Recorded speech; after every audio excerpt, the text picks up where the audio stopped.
현재 북한에서 일어나고 있는 실제 생활들을 소설처럼 만들어낸 이야기입니다. 새벽 4시, 나는 침대 모서리에 앉아 떨리는 손으로 담배를 입에 물었다. 불은 붙이지 않았다. 담배가 이미 일주일 전에 떨어졌기 때문이다. 그저 입에 물고 있는 것만으로도 마음이 진정되는 듯한 착각이 필요했다. 창밖으로 신락시 거리에 희미한 가로등 불빛이 보였고 이따금 순찰차의 헤드라이트가 건물 벽면을 스쳐 지나갔다. 나는 그 불빛이 우리 집 앞에서 멈추지 않기를, 현관문을 두드리는 소리가 들리지 않기를 간절히 바랐다. 사흘 전, 조카 민호가 학교에서 돌아오지 않았다. 처음에는 친구 집에 들렀거나 청소년 단체 활동이 늦어진 것이라 생각했다. 하지만 저녁 8시가 넘어도 돌아오지 않자 아내의 얼굴에서 혈색이 사라지기 시작했다.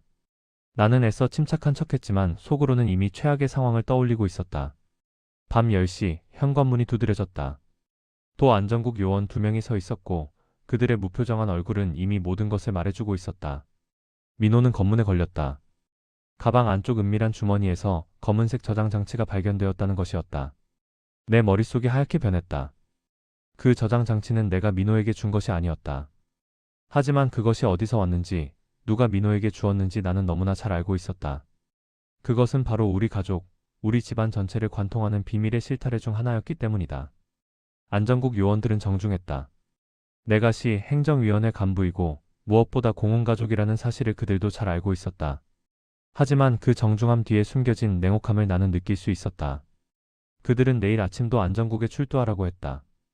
가족 전원이. 나는 고개를 끄덕였고 문이 닫힌 후 무릎이 풀려 주저앉을 뻔했다.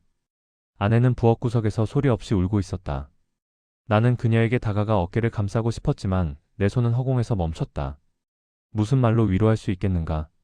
우리가 지난 1년 반 동안 해온 일들을, 우리가 본 것들을, 우리가 나눈 것들을, 그 모든 것이 이제 우리를 집어삼키려 하고 있었다. 모든 것은 작년 봄에 시작되었다. 서부 국경지대 출장에서 돌아온 박 국장이 나를 은밀히 불렀다. 그는 내 대학 선배였고 오랜 친구였으며 무엇보다 같은 처지를 공유하는 동지였다. 공훈가족이라는 지위는 우리에게 특권을 주었지만 동시에 보이지 않는 촉수이기도 했다.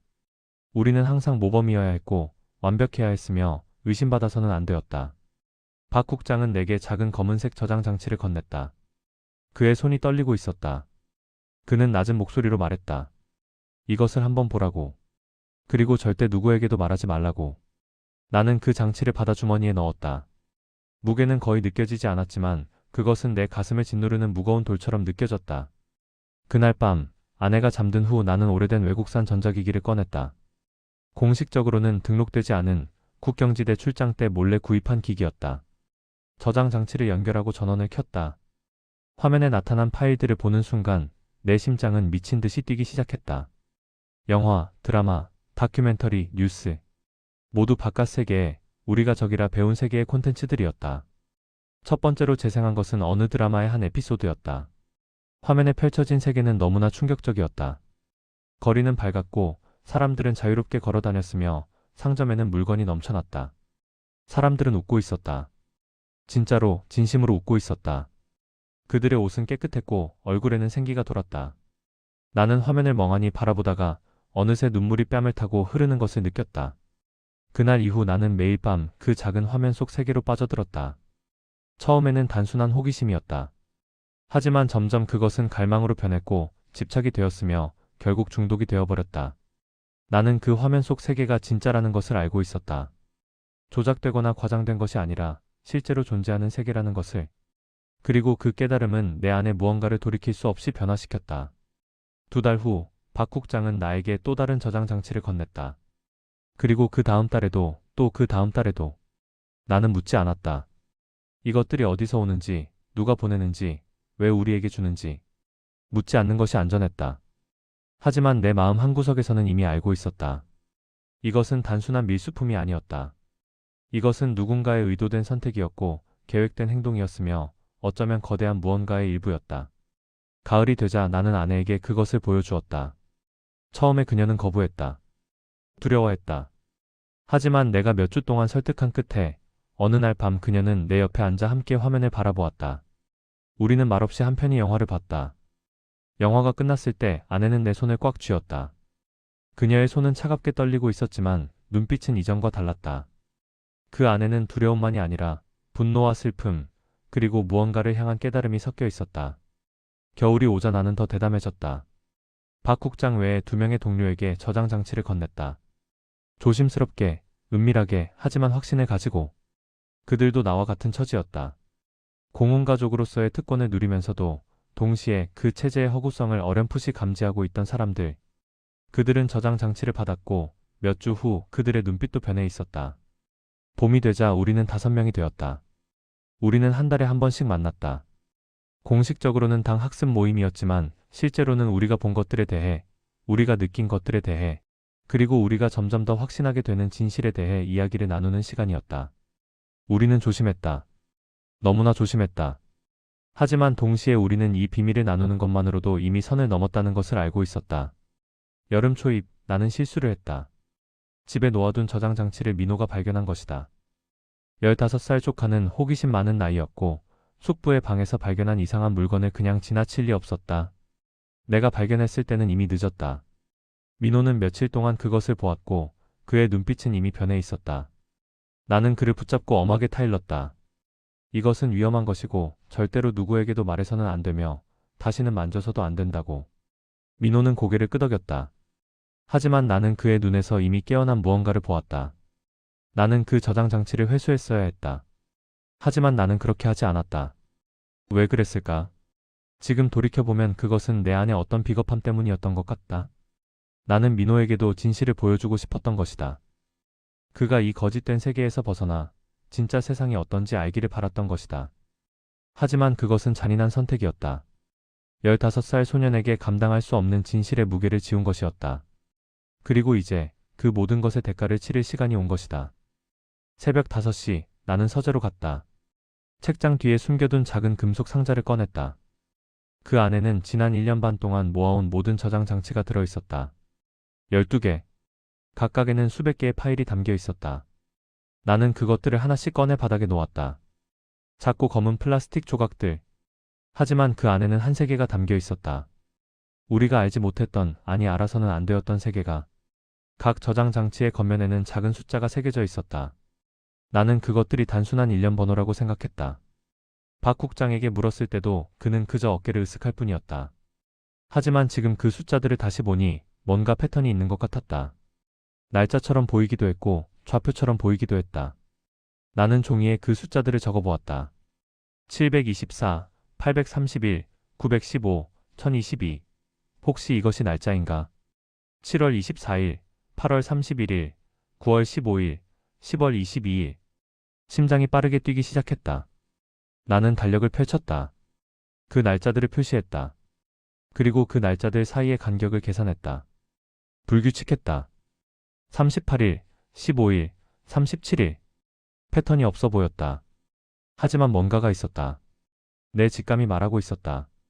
이것은 우연이 아니라고. 나는 박 국장이 저장 장치를 건넬 때의 상황을 떠올려 보았다.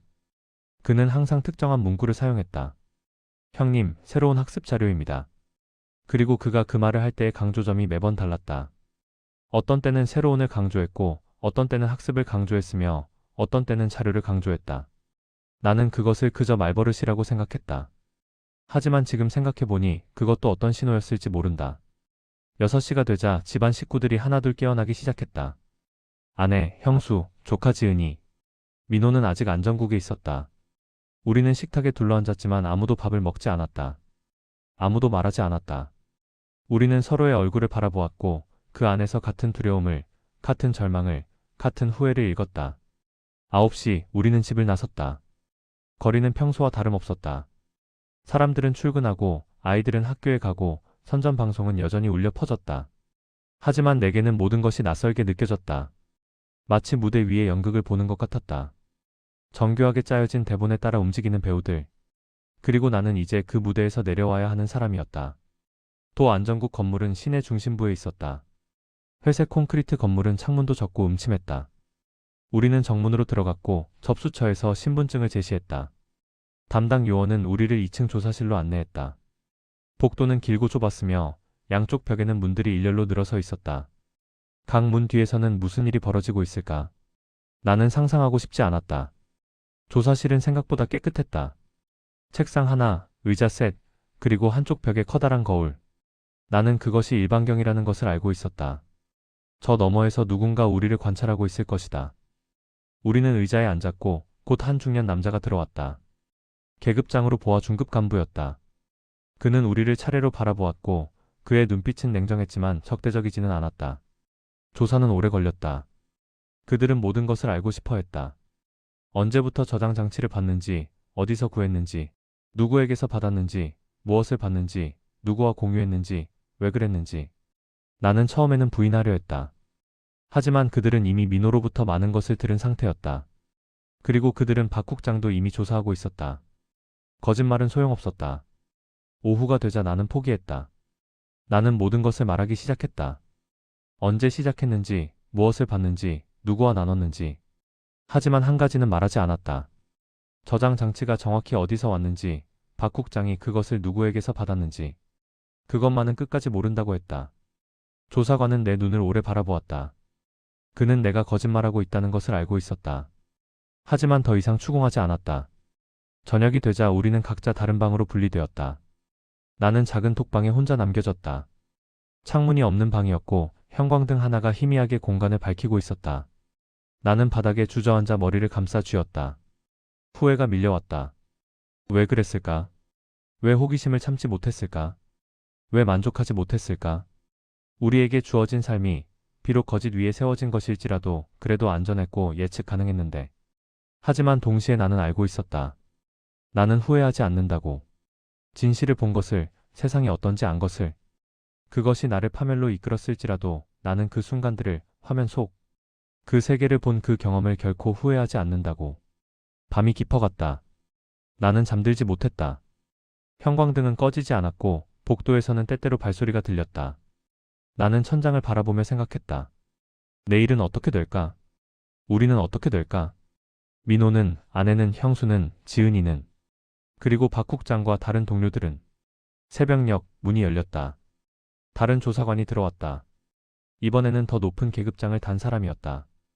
그는 내 앞에 서서 말했다. 중앙안전부에서 특별 관심을 가지고 있다고. 내 사건이 단순한 금지 문물 유입 사건이 아닐 수 있다고. 저장 장치에 새겨진 숫자들이 암호일 가능성이 있다고. 그 순간 나는 깨달았다. 이것은 끝이 아니라 시작이라는 것을. 그들은 나를 통해 더 큰 무언가를 찾으려 한다는 것을.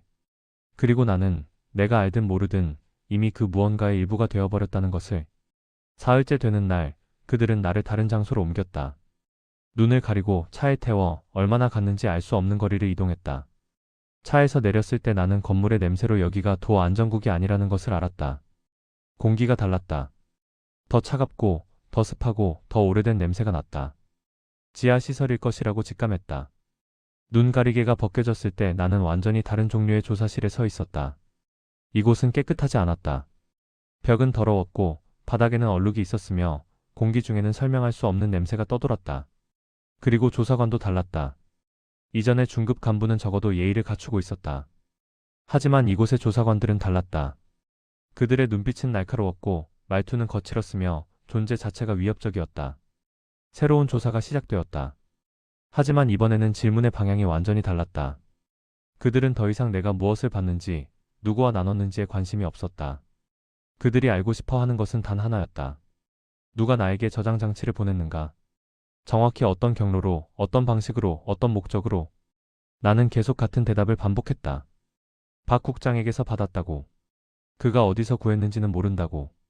하지만 그들은 만족하지 않았다. 그들은 저장 장치의 숫자들을 보여주며 물었다. 이것이 무엇을 의미하는지 아느냐고. 이것이 암호라는 것을 알고 있었느냐고. 누군가 이 암호를 해독하는 방법을 알려주지 않았느냐고. 나는 진심으로 모른다고 대답했다. 숫자들은 그저 일련 번호라고 생각했다고. 거기에 특별한 의미가 있을 것이라고는 생각해본 적도 없다고. 하지만 그들은 믿지 않았다. 그들의 눈빛이 말하고 있었다. 이자는 거짓말하고 있다고. 뭔가를 숨기고 있다고. 나흘째 조사 방식이 바뀌었다. 이번에는 심리적 압박이었다. 그들은 내 가족들의 상황을 상세히 설명했다. 민호가 어떤 조사를 받고 있는지, 아내가 얼마나 두려워하고 있는지, 형수가 어떻게 무너지고 있는지, 13살 조카딸 지은이가 얼마나 혼란스러워하는지. 그들은 냉정하게, 감정 없이, 마치 날씨를 이야기하듯 내 가족들의 고통을 묘사했다. 그리고 그들은 말했다. 내가 협조하면 가족들을 보호할 수 있다고. 진실을 말하면 처벌이 가벼워질 수 있다고. 하지만 계속 거짓말하고 은폐하려 든다면 결과는 끔찍할 것이라고. 나는 그들의 말을 들으며 고민했다. 무엇을 말해야 하는가? 어디까지 말해야 하는가? 아니, 애초에 내가 아는 것이 무엇인가? 사실 나는 정말로 많은 것을 모르고 있었다. 박 국장이 저장 장치를 어디서 구했는지 정말로 모른다. 그가 누구와 연락하는지, 어떤 경로를 사용하는지, 왜 나를 선택했는지. 나는 단지 받았을 뿐이다. 봤을 뿐이다. 그리고 나눴을 뿐이다. 하지만 그들은 내가 더 많이 알고 있다고 확신하고 있었다. 닷새째, 그들은 새로운 증거를 제시했다. 박 국장의 자백서였다. 나는 그 문서를 읽으며 온몸이 얼어붙는 것을 느꼈다. 박 국장은 모든 것을 말해버렸다. 그는 국경 너머에 있는 연락책과 통신하고 있었다고. 그 연락책이 정기적으로 저장 장치를 보내왔다고. 그리고 그 저장 장치에는 단순한 영상뿐만 아니라 암호화된 정보가 포함되어 있었다고. 나는 충격에 빠졌다. 이것이 사실인가? 박 국장이 정말로 외부와 통신하고 있었다는 것인가? 그렇다면 우리는 단순히 호기심으로 금지된 영상을 본 것이 아니라 거대한 정보망의 일부가 되어버린 것인가? 자백서는 더 충격적인 내용을 담고 있었다. 박 국장은 저장 장치에 담긴 숫자들이 실제로 암호였다고 시인했다. 각 숫자는 다음 접촉 날짜와 장소를 의미했다고. 그리고 그는 그 암호를 해독하는 방법을 나에게 알려주었다고 주장했다. 나는 고개를 저었다. 아니라. 그는 나에게 그런 것을 알려주지 않았다. 나는 정말로 그 숫자들이 암호인지 몰랐다. 하지만 조사관들은 내 부인을 믿지 않았다. 그들은 박 국장의 자백서를 다시 읽어주었다.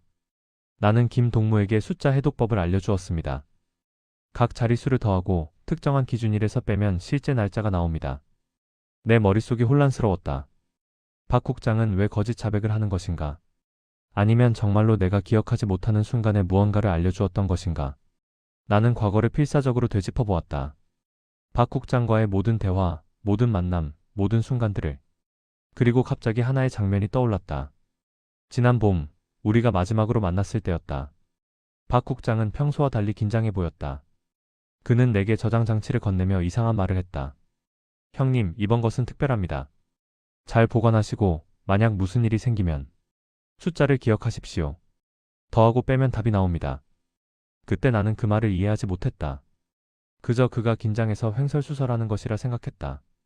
하지만 지금 생각해보니 그것이 암호 해독법이었던 것인가? 나는 그것을 진지하게 받아들이지 않았다. 그래서 기억조차 제대로 하지 못했던 것이다. 조사관은 내 표정의 변화를 놓치지 않았다. 뭔가 기억났습니까? 나는 입술을 깨물었다. 말해야 하는가? 하지만 무엇을 말한다는 것인가? 나는 여전히 그 암호를 해독하는 방법을 완전히 이해하지 못한다. 더하고 빼다니 무엇을 더하고 무엇을 빼란 말인가? 여섯째 날, 그들은 나를 더 깊은 곳으로 데려갔다. 지하 3층이었다. 여기는 더 음침했고, 더 춥고, 더 절망적이었다. 복도를 걸으며 나는 다른 방들에서 들려오는 소리들을 들었다. 신음소리, 울음소리, 그리고 침묵. 그 침묵이 가장 무서웠다. 새로운 조사실에서 나를 기다리고 있던 것은 한 노인이었다. 그는 제복을 입지 않았고 계급장도 없었다. 하지만 그의 존재감은 압도적이었다. 그는 나를 오래 바라보았다. 그의 눈은 탁했지만 그 안에는 수십 년간 축적된 경험과 통찰이 담겨 있었다. 노인은 천천히 입을 열었다. 김동무, 당신은 중요한 사람입니다. 당신이 생각하는 것보다 훨씬 더 중요한 사람이죠. 나는 대답하지 않았다. 노인은 계속했다. 박 국장은 당신을 선택했습니다. 우연이 아닙니다. 당신의 지위, 당신의 경력, 당신의 인맥, 그리고 무엇보다 당신의 성향. 모든 것이 계산되었습니다. 내 심장이 빠르게 뛰기 시작했다. 노인은 책상 위에 사진 한 장을 올려놓았다. 나는 그 사진을 보고 숨이 멎을 뻔했다. 그것은 2년 전 중국 출장 때 찍은 사진이었다. 나는 국경 근처의 한 식당에서 누군가와 식사를 하고 있었다. 그 사람은 나는 그를 현지 무역 관계자라고 소개받았다. 하지만 지금 보니 그의 얼굴이 낯익었다. 어디선가 본 것 같았다. 이 사람을 기억하십니까? 노인이 물었다. 나는 고개를 끄덕였다. 그는 탈주자입니다. 15년 전 이 나라를 떠났고 지금은 적대 세력을 위해 일하고 있습니다. 그리고 당신은 그와 식사를 했습니다. 나는 당황했다. 나는 몰랐습니다. 그는 무역 관계자라고. 물론 몰랐겠죠. 노인은 미소 지었다. 그 미소는 따뜻하지 않았다. 당신은 이용당한 것입니다. 그날 식사 자리에서 그는 당신을 평가했습니다. 그리고 박 국장에게 당신이 적합한 대상이라고 보고했습니다. 박 국장도 이미 그들의 일원이었으니까요. 세상이 무너지는 것 같았다. 박 국장이 처음부터 그들의 일원이었다고? 우리의 우정은, 우리가 나눈 대화들은 모든 것이 거짓이었단 말인가? 노인은 서류 몇 장을 더 꺼냈다. 박 국장은 5년 전부터 외부 세력과 접촉하고 있었습니다. 그는 체제 내부의 불만 세력을 조직하는 임무를 받았습니다. 그리고 당신은 그의 첫 번째 성공 사례였습니다. 나는 머리를 감싸 쥐었다. 모든 것이 계획이었다. 저장 장치도, 그 안의 영상들도, 우리가 느낀 감동도, 깨달음도, 모든 것이 누군가의 의도대로 진행된 것이었다. 하지만 노인의 목소리가 부드러워졌다. 당신에게는 아직 기회가 있습니다. 협조하십시오. 박 국장의 연락망을 밝히고 다른 연루자들을 찾아내고 암호 체계를 완전히 해명하십시오. 그러면 당신과 당신의 가족을 보호할 수 있습니다. 나는 노인의 눈을 바라보았다. 그 안에는 진심이 있었다. 적어도 그렇게 보였다. 하지만 나는 알고 있었다. 이것도 또 다른 조작일 수 있다는 것을. 그들은 나를 이용하려 한다.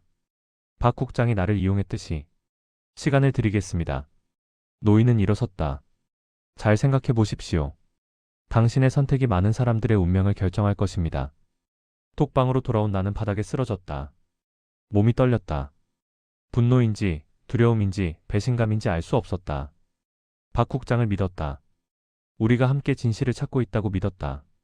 하지만 그는 나를 조종하고 있었던 것이다. 하지만 동시에 의문이 들었다. 정말로 그럴까?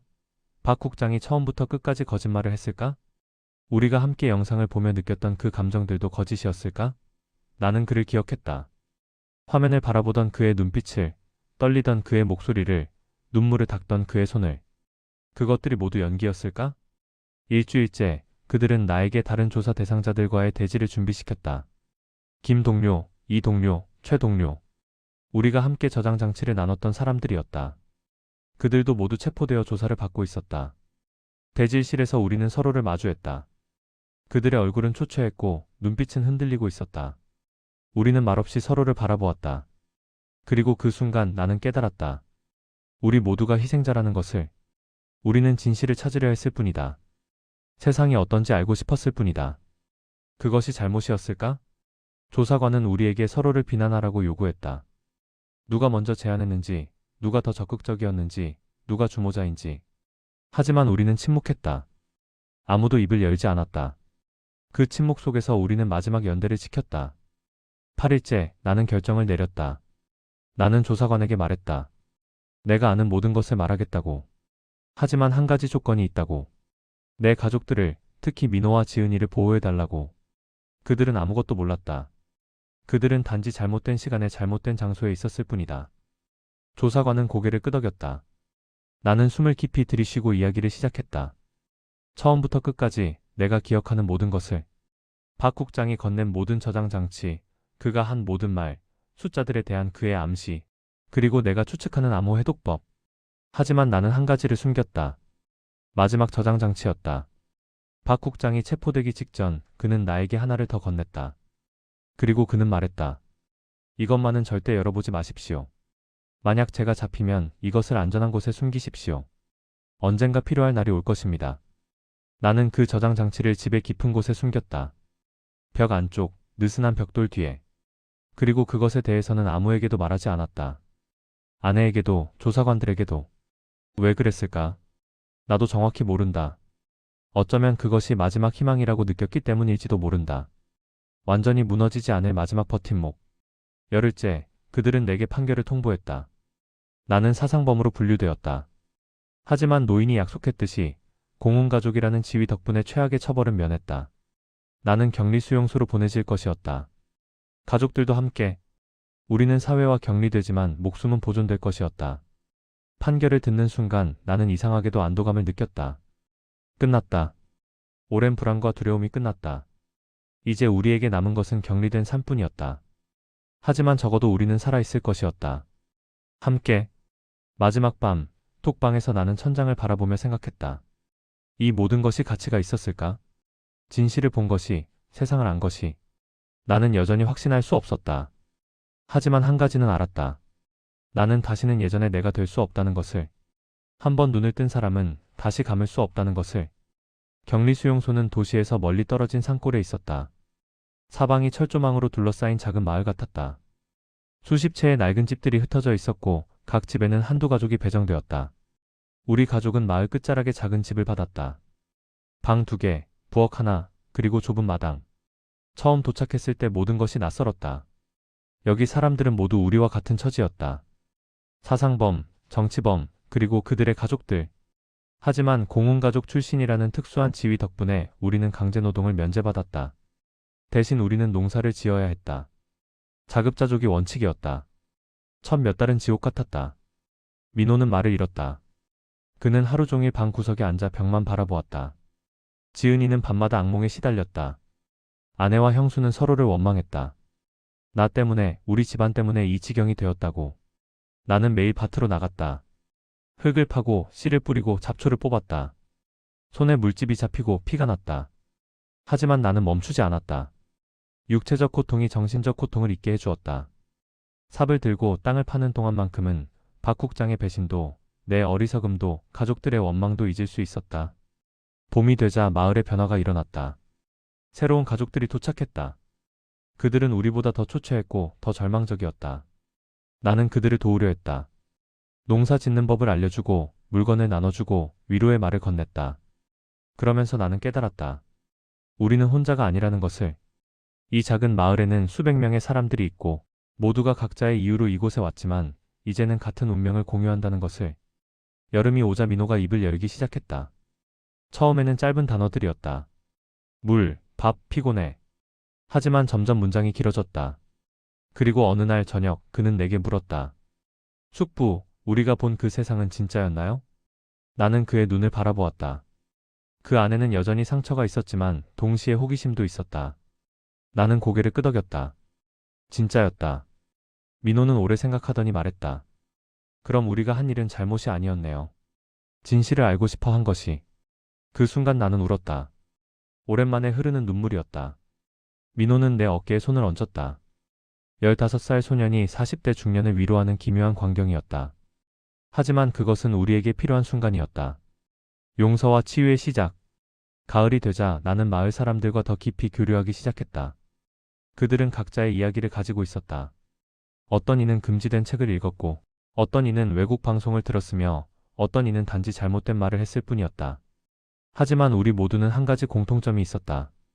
우리는 의문을 가졌다는 것. 주어진 현실에 만족하지 않고 더 많은 것을 알고 싶어 했다는 것. 우리는 조심스럽게 모임을 만들기 시작했다. 공식적으로는 농업학습 모임이었다. 하지만 실제로는 우리가 아는 것들을, 우리가 본 것들을, 우리가 생각하는 것들을 나누는 시간이었다. 감시원들도 있었지만 그들은 우리가 이미 처벌받은 사람들이라고 생각했다. 더 이상 위험하지 않다고. 하지만 그들은 틀렸다. 우리는 위험했다. 왜냐하면 우리는 포기하지 않았기 때문이다. 우리는 여전히 진실을 믿었고 언젠가 변화가 올 것이라는 희망을 버리지 않았다. 겨울이 오기 전 나는 결심했다. 나는 마을을 탈출해야 한다. 그리고 박 국장이 내게 맡긴 마지막 저장 장치를 회수해야 한다. 그 안에 무엇이 들어있는지 모른다. 하지만 그것이 중요하다는 것은 알고 있었다.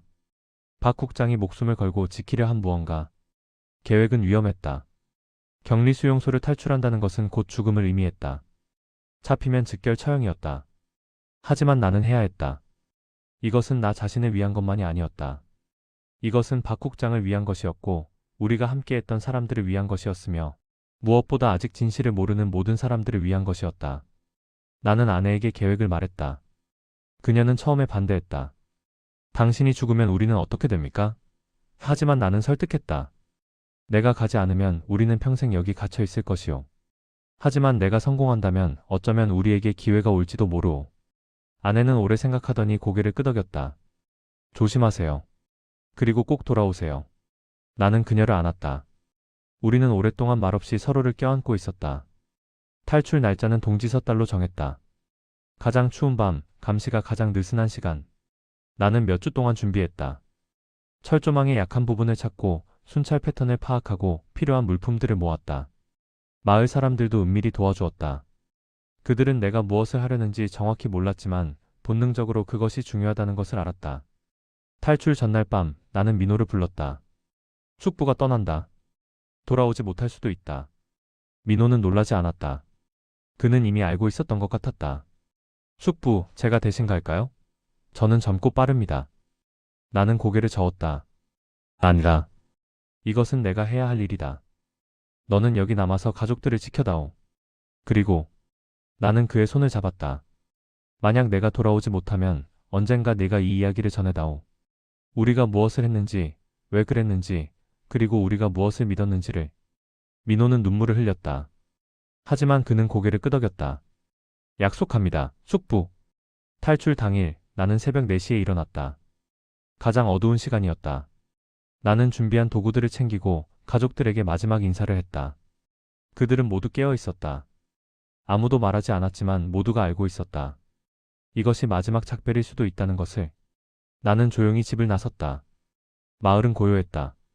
가로등도 없고 달빛도 희미했다. 나는 어둠을 이용해 철조망 근처로 이동했다. 내가 발견한 약한 부분은 마을 북쪽 끝, 작은 계곡 옆이었다. 그곳은 지형 때문에 순찰이 어려웠다. 나는 준비한 철사 절단기로 철조망을 자르기 시작했다. 하나씩 조심스럽게 소리가 나지 않도록. 땀이 흘렀다. 손이 떨렸다. 하지만 나는 멈추지 않았다. 30분 후 나는 사람 하나가 통과할 만한 구멍을 만들었다. 나는 마지막으로 마을을 돌아보았다. 저 너머 어딘가에 내 가족이 있었다. 내가 사랑하는 사람들이. 나는 그들을 위해, 그리고 나 자신을 위해 이 일을 해야 했다. 나는 철조망을 통과했다. 자유의 땅으로. 아니, 아직 자유는 아니었다. 이제 진짜 위험이 시작되는 것이었다. 나는 산을 향해 달렸다. 계획은 산을 넘어 이웃 도시로 가는 것이었다. 그곳에서 기차를 타고 신락시로 돌아가고 집에 숨겨둔 저장 장치를 회수하는 것. 그리고 그 다음은 아직 몰랐다. 하지만 일단 그것을 손에 넣으면 무엇을 해야 할지 알 수 있을 것이라고 믿었다. 산길은 험했다. 눈이 쌓여 있었고 바위가 많았다. 여러 번 넘어졌지만 계속 일어섰다. 해가 뜨기 전에 산을 넘어야 했다. 햇빛이 나를 노출시키기 전에. 새벽 6시 나는 산 정상에 도착했다. 숨이 가빴고 다리가 후들거렸다. 하지만 나는 멈추지 않았다. 반대편 사면에 내려가기 시작했다. 더 가파르고 더 위험했다. 하지만 중력이 나를 도왔다. 나는 미끄러지듯 구르듯 산을 내려갔다. 오전 9시 나는 산 아래 작은 마을에 도착했다. 나는 남루한 옷과 지친 얼굴로 그저 가난한 농부처럼 보였다. 나는 마을을 통과해 버스 정류장으로 갔다. 다행히 내게는 약간의 돈이 있었다. 격리 수용소로 가기 전 옷 속에 숨겨둔 것이었다. 버스는 오후에 왔다. 나는 가장 구석 자리에 앉았고 모자를 깊이 눌렀었다. 버스 안에는 사람들이 많았다. 농부들, 상인들, 학생들, 평범한 사람들. 그들은 각자의 일상을 살아가고 있었다. 의심 없이, 질문 없이. 3시간 후 버스는 이웃 도시에 도착했다. 나는 조용히 내렸고 기차역으로 향했다. 역은 붐볐다. 나는 신분증을 제시하고 표를 샀다. 검표원은 내 신분증을 오래 들여다보았다. 내 심장이 멎는 것 같았다. 하지만 그는 그저 고개를 끄덕이고 표를 건넸다. 아직 수배령이 내려지지 않았거나 아니면 이 작은 역까지는 전달되지 않은 것이었다. 기차는 밤에 출발했다. 나는 창가에 앉아 어두운 풍경을 바라보았다. 불빛들이 스쳐 지나갔다. 마을들, 도시들, 사람들의 삶. 그들은 알고 있을까? 이 나라가, 이 체제가 얼마나 거대한 거짓 위에 세워져 있는지. 아마 대부분은 모를 것이다. 알고 싶어 하지도 않을 것이다. 왜냐하면 아는 것은 고통이기 때문이다. 다음 날 새벽 기차는 신락시에 도착했다. 나는 역을 나와 조심스럽게 우리 집이 있던 동네로 향했다. 하지만 직접 집으로 갈 수는 없었다. 분명 감시가 있을 것이었다. 나는 뒷골목을 이용해 집 근처까지 갔다. 그리고 하루 종일 관찰했다. 저녁이 되자 나는 확신했다. 집은 비어 있었다. 가족들이 끌려간 후 아무도 그곳에 살지 않았다. 나는 어둠을 기다렸다가 뒷문으로 들어갔다. 집은 그대로였다. 먼지가 쌓여 있었고 냄새가 났지만 모든 것이 우리가 떠났을 때 그대로였다. 나는 서재로 갔다. 책장을 옮기고 벽에 느슨한 벽돌을 찾았다. 손가락으로 조심스럽게 빼냈다. 그리고 그 뒤에 숨겨둔 작은 상자를 꺼냈다. 상자를 열자 검은 저장 장치가 나타났다. 박 국장이 마지막으로 내게 맡긴 것. 나는 오래된 전자기기를 꺼내 저장 장치를 연결했다. 전원을 켰다. 화면이 켜지는데 몇 초가 걸렸다. 그리고 파일 목록이 나타났다. 하지만 이번에는 영상 파일이 아니었다. 문서 파일들이었다. 수십 개의 문서들. 나는 첫 번째 파일을 열었다. 그것은 명단이었다. 이름들, 위치들, 역할들. 나는 숨을 멈췄다. 이것은 조직망이었다. 전국에 퍼져 있는 비밀 조직의 명단. 박 국장은 단순히 외부와 연락하는 것이 아니었다.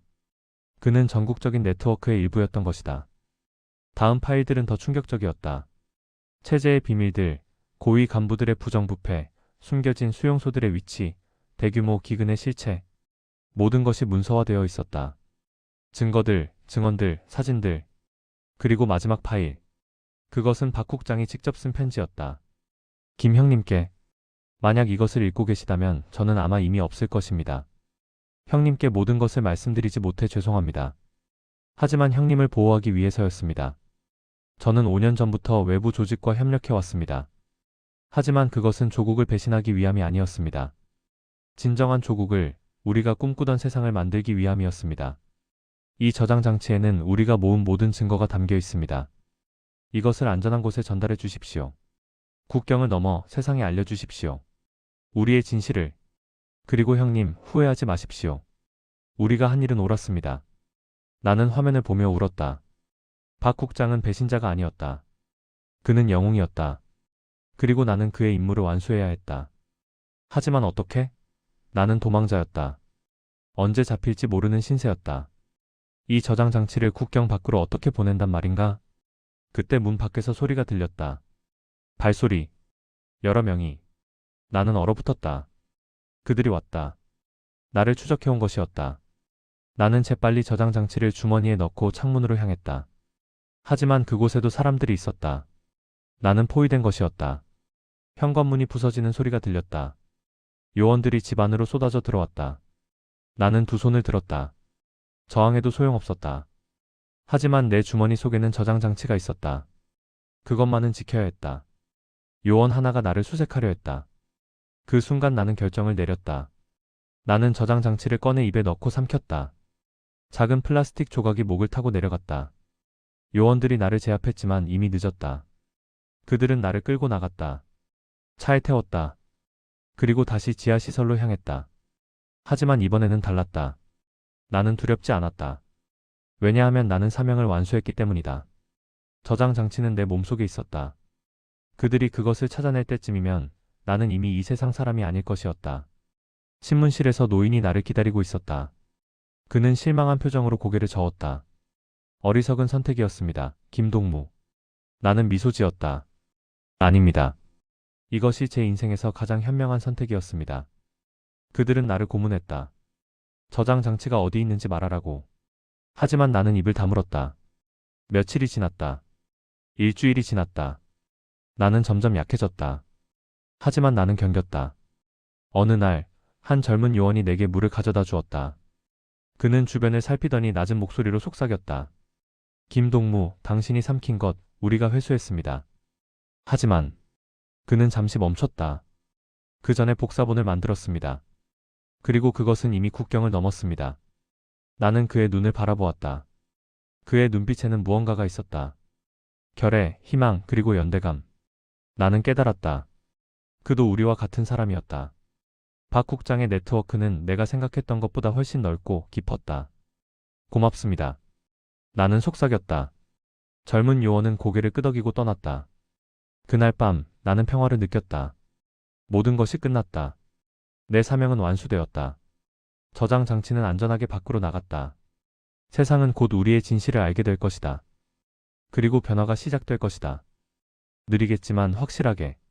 며칠 후 그들은 내게 판결을 선고했다. 사형이었다. 나는 놀라지 않았다. 오히려 예상했던 것이었다. 나는 그 판결을 담담히 받아들였다. 처형 전날 밤 나는 톡방에서 마지막 시간을 보냈다. 나는 가족들을 떠올렸다. 아내의 미소, 민호의 성장, 지은이의 웃음, 형수의 따뜻함. 그들이 그리웠다. 하지만 나는 그들을 위해 올바른 선택을 했다고 믿었다. 나는 박 국장을 떠올렸다. 그와 함께 화면을 보던 밤들, 우리가 나눈 대화들, 우리가 공유한 꿈들. 그는 끝까지 자신의 신념을 지켰다. 나도 그럴 것이다. 나는 모든 동료들을 떠올렸다. 김 동료, 이 동료, 최 동료. 그들도 어딘가에서 고통받고 있을 것이다. 하지만 그들도 알게 될 것이다. 우리의 희생이 헛되지 않았다는 것을. 그리고 나는 이름 모를 수백만 명의 사람들을 떠올렸다. 아직 진실을 모르는 사람들, 거짓 속에서 살아가는 사람들. 언젠가 그들도 깨어날 것이다. 우리가 시작한 이 작은 불씨가 거대한 불길로 번져 결국 모든 어둠을 밝힐 것이다. 새벽이 왔다. 요원들이 내 톡방 문을 열었다. 시간입니다. 나는 일어섰다. 내 다리는 떨리지 않았다. 내 마음은 평화로웠다. 그들은 나를 뜰로 데려갔다. 벽이 있었고 그 앞에 말뚝이 있었다. 나는 그곳에 섰다. 아침 햇살이 내 얼굴을 비췄다. 따뜻했다. 총소리가 울려 퍼지기 직전 나는 마지막 생각을 했다. 이것은 끝이 아니다. 이것은 시작이다. 진실은 결코 죽지 않는다. 어둠은 영원할 수 없다. 그리고 언젠가 머지않아 여명이 올 것이다. 총소리가 울렸다. 그리고 모든 것이 빛으로 변했다. 10년 후 격리 수용소의 한 작은 집에서 이제 25이 된 민호가 창밖을 바라보고 있었다. 라디오에서 뉴스가 흘러나왔다. 오늘 중앙정부는 역사적인 개혁안을 발표했습니다. 정보 접근권 확대, 여행 자유화, 그리고 과거 사상범들에 대한 재심사. 민호는 눈물을 흘렸다. 변화가 시작되었다. 느렸지만 확실하게. 숙부가 심은 씨앗이 싹을 틔우기 시작한 것이었다. 그는 서랍에서 낡은 종이 한 장을 꺼냈다. 10년 전 숙부가 떠나던 날 밤, 숙부가 남긴 마지막 메시지였다. 진실을 기억하라. 그리고 전하라. 민호는 종이를 가슴에 안았다. 그는 약속을 지킬 것이었다. 숙부의 이야기를, 그들의 이야기를, 진실을 향한 긴 여정을 세상에 알릴 것이었다. 왜냐하면 어둠이 아무리 깊어도 여명은 반드시 온다는 것을 그는 알고 있었기 때문이다. 그리고 그 여명은 이미 시작되고 있었다.